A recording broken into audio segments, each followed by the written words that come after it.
Freedom. When I think about freedom, think in my head, my mind, then all kinds of pictures are flashing from one side to the other. People with their hands up, jumping on top of a mountain, water, people in water. It all refers to freedom. But what is this freedom? Is this something I can really touch, really grab? Or is it just an idea?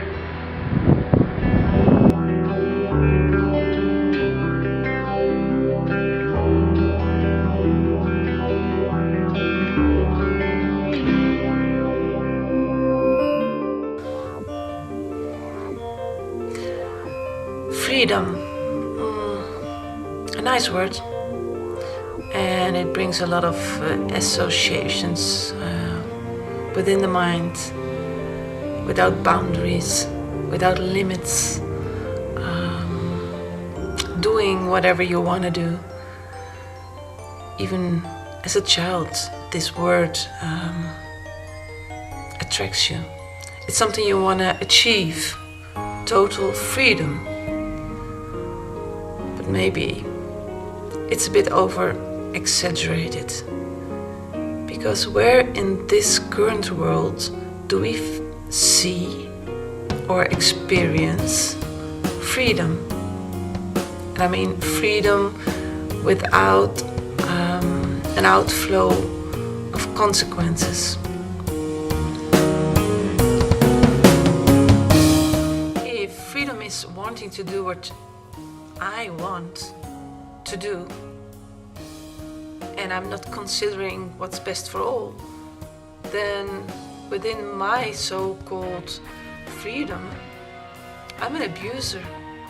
Because when I speak my mind, when I say whatever I want, so let's say that's freedom of speech, I can abuse another being, but with my attitude, my words.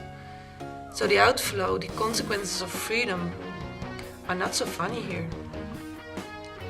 And a lot of the times we achieve one form of freedom, but we do not achieve real freedom, because only one form of freedom is limitation.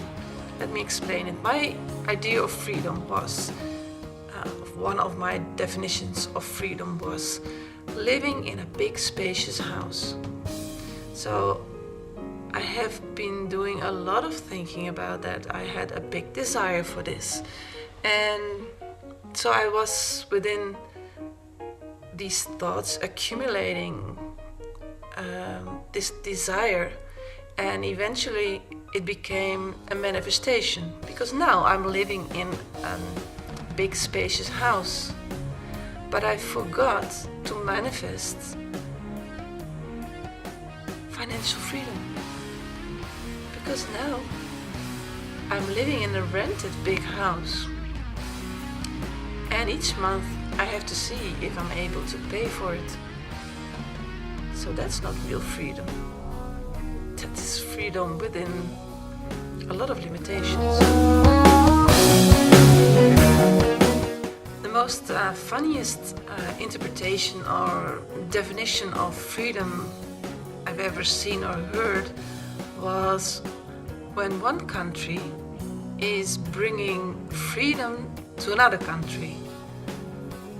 Or in other words, they're making war, they're robbing the other country from all his valuable materials, call it democracy, and then leave the country in his own shit and leave. Oh, that's a funny form of freedom, isn't it? Freedom is only a thought in my mind.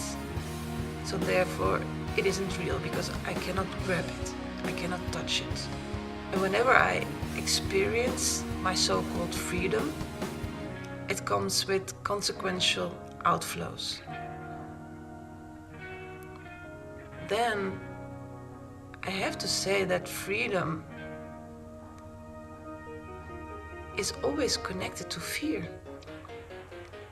So as long as we have fear for whatever, we will never be able to experience real freedom.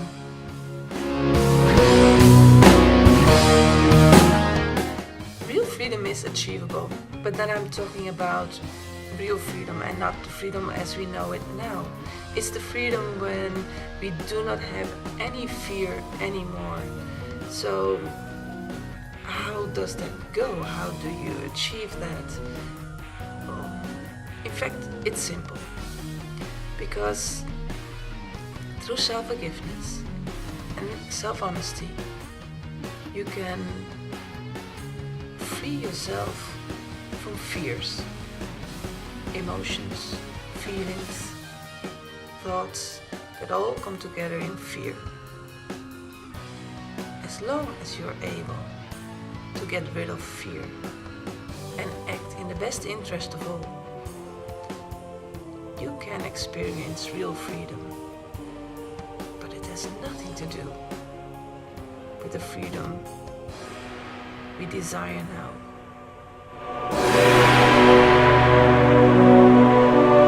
Freedom. Maybe it's not freedom, but maybe it's freedom. Free for who is dumb. Because who wants to believe in freedom that in fact doesn't exist?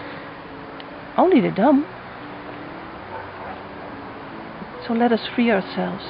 Free ourselves from living in this bubble, being dumb, being ignorant. Just see for yourself what we created. Because right now we are more like